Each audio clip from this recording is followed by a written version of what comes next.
Today. All right. Good morning, all. Thank you. This is another edition of Studio C70. We have former councilmember Cherelle Parker, who is going to be joining us and speaking with students from the Academy at Palumbo. And I'm going to turn it over to Mr. McGeehan to then give it to the students to ask former councilmember the questions. Thank you all. Yes. Thanks so much for joining us today, Councilmember Parker. This is you're in a social science honors 12th grade class. About half the students in the class are registered voters. So we're going to have some students come up this morning and ask you questions. They'll introduce themselves before they ask questions. But before we get started, can the whole class give a round of applause, please?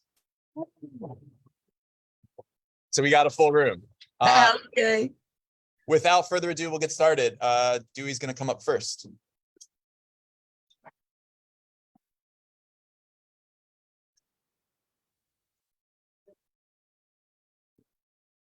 Hello there. Hi, tell me your name. My name is Dewey Sue. And Dewey Sue. yes, for today, I have 3 questions for you. First of all, I just want to start off general. Why did you decide to run for mayor? Well, I decided to run for mayor because my real life lived experience is closest to the people who are feeling the most pain in our city right now.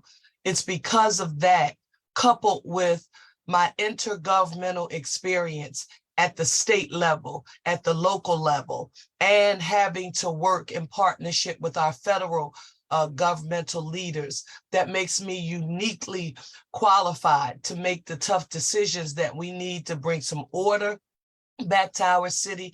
And quite frankly, my ultimate goal, which is to make Philadelphia the safest, cleanest, and greenest big city in the nation that will provide access to economic opportunity for all. You speak about experience, and we read that before you were like into politics, you were a teacher, right? What was your experience like, and how do you plan on using that experience to becoming a mayor? When I taught high school English. I'm a first generation college graduate in my family. I went to Lincoln University. My bachelor's degree is in English education. So I became a high school English teacher, which is why I'm so excited about this conversation. I also taught English as a second language to immigrant children and adults. And my students were my children. I taught my students and I looked at them as if they were a part of my family. And because I'm a product of very humble beginnings, raised by my grandparents, I grew up on public assistance, welfare. A lot of people in my community and in my village, they helped me become who I am today. I didn't get here alone. And it's because of that experience. And quite frankly, the students that I taught at a school called Pleasantville High School. And out of my classroom window, we could see the casinos in Atlantic City. And the good job that my students were thought to be in pursuit of was graduating from high school to go and work in a casino. And I would make sure that in everything I did, I let them know, oh no, that is not the only place that you should view as being a space where you can earn a living wage, that you can have a career that allows you to take care of your family. I need you to think bigger. I think you need to see yourself as a part of the world. And I don't care what your circumstances are in your neighborhood, in your community, in your house. I don't care where you are. You can be whatever you want to be. And you ask me, well, how am I going to bring that into what I'm doing? I feel that about all Philadelphians, despite their race, class, socioeconomic status, gender, or zip code. Our job is to create an environment where all of our people get an opportunity to be put on the path to self-sufficiency, and quite frankly, to just be pushed a little harder, to just do a little more, to just be a little better. That's what I'll bring. And that was an excellent question. I've done 1,000 of these and no one's ever asked me that before. So thank you, Dewey. All right. I have one last question for you. We were really interested in your about talking about middle neighborhoods. My God, this is an AP course. Go ahead. So can you like go further detail about how you plan on accomplishing this goal? So listen, with middle neighborhoods, let me describe them as this. These are not extremely rich communities, and these are not communities where the majority of the people are living in deep poverty. But these are people who usually make what I call a nickel over the income eligibility guidelines. So if they miss one paycheck, they could, in essence, be removed from the working class and then become a part of that deep poverty constituency. And so what I have said is that when we are developing public policy for the city, we can't just say we only want to help those who are living in deep poverty. We have to think bigger and broader. Why is this important, Dewey? We need significant contributors to the tax base. We need more homeowners in middle neighborhoods. We have a higher rate of home ownership. Home ownership is the foundation, particularly for Black and Brown families, to building generational wealth. So instead of being satisfied by providing rental assistance, and that's essential. I believe in housing as a human right, but I won't be satisfied until the only people who are renting are the people who say, I don't want to pick up leaves or shovel snow, so I prefer to have someone to do it for me.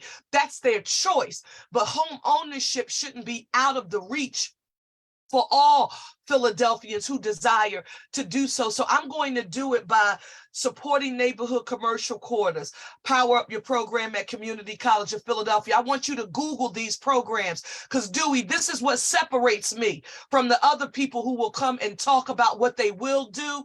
I want you to also Google a quote by James Baldwin, who says, I can't believe what you say because I see what you do.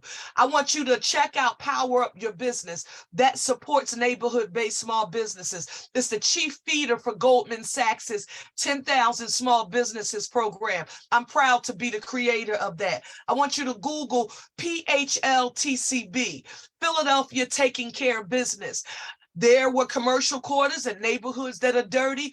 I figured out, why can't we do what they do downtown?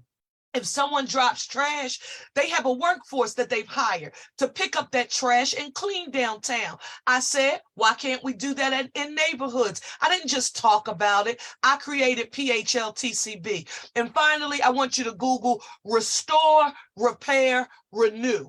It is a program that gives Philadelphians access to up to $50,000 to preserve their most valuable asset, Dewey. So while I want to build 30,000 new units of affordable housing, I want to rebuild public schools, the most affordable house that we can have is the one that we currently live in. If we would just give Philadelphians who can't afford to go to the bank and get a loan, credit score might be too low, a debt to income ratio just may not work. Well, we can do that via this program.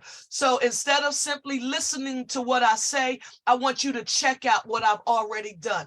Other people are what I call expert AOPs. And I know that you students at Academy at Palumbo, I won't have to worry about that with you. Expert AOPs are people who become expert articulators of problems. They are expert articulators of problems. A leader doesn't just articulate problems, you proffer solutions and then you get them implemented and you operationalize vision, your thought, the overall plan. You can have any kind of plan you want and it can sit on the shelf and collect dust if you don't have the skill set to operationalize it and put it into action. And that's what I will do and am experienced in doing in government. Those were good, Dewey. Wow, thank you. I'm gonna have to tell Thank you for your time. my young people at the Academy at Palumbo, you guys are on point. Hello, Hi, tell me your name. my name is Alan Danley. Alan. I just have one question. So we heard about your policing plan, and my main concern was how will accountability be maintained for officers on and off the clock? So Alan, that's a really good question. And when I was working on my comprehensive, and Alan, if you can, I want to ask you to actually Google a copy of the comprehensive plan that I introduced, because the only part of the plan that I hear a lot of people talking about is the community policing part, because that was the part that was the most sort of controversial for some. For me, it wasn't. It was very pragmatic. One, you have to have a mayor that lets law enforcement know that there will be zero tolerance for any misuse and or abuse of authority. And if you decide that you won't follow those guidelines, there's no room for you on the Philadelphia Police Department. But Alan, you have to have a leader that is strong enough to not only just say that, but in the leadership selected to run the police department, along with the captains, the sergeants, all of the leadership, the rank and file, they have to feel it and know it. And that requires a cultural change. But you can't do that, without strong leadership, and quite frankly, without the masses within that department, feeling feeling that messaging. We also will do it legally. Cherelle, what do you mean? In Harrisburg, where I served for 10 years, there's a legislation law called Act 111.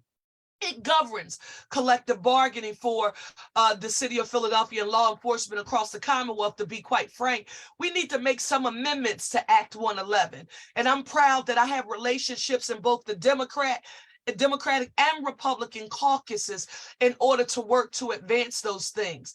In addition to that, during my tenure in council, again, not what I'm just saying I'll do now, but when I had a seat at the table, I was the person who said no one should be patrolling the streets of Philadelphia without an actual working body-worn camera, because I want officers, 300 in particular, engaged in community policing, which to me, I define as not parked in some corner, is sitting in their cars, but walking our streets and riding bikes in our neighborhoods, getting to know the people that they're sworn to protect and serve, strengthening the relationships so that we can build a sense of trust, but not having either or, Alan. Black Lives Matter, criminal justice reform is what I should pursue. And because of that, Cherelle, you can't support community policing. I'm a Black woman, Alan. I've had to operate at the intersection of race and gender my entire life. I'm the mother of a 10-year-old Black son who, quite frankly, he has locks. And if he saw your hair today, and when we finish, he would say, I want that. I want the color, because he would think your hair is like, cool. But Alan, guess what? I govern in such a way that when Langston gets about 14, 15, and 16, and he begins to travel throughout Philadelphia alone, no member of our police department should ever think that they could misuse and abuse their authority with my son just because he's a Black boy and just because he's chocolate like his mother. That doesn't give anyone the ability to misuse and abuse their authority with addressing us. So I will be a leader to ensure that there's zero tolerance for that, Alan. And I appreciate your having the courage to even ask that question, because when you've lived the life, and this is where real life lived experience matters. I don't care who it is proffering an idea to you, no matter how good they think it is. The first thing you should always gut check is what your real life lived experience is, because that has value no matter what somebody proposes. So I respect you and I thank you for that question. Thank you for your time. Ms. Parker, I understand you have a very busy schedule today, so. I do. Well, wait a minute. I just see Justin. Pronounce your last name for me, Justin. Villery with the Committee of 70, Justin Villery. Justin Villery, Mr. Villery.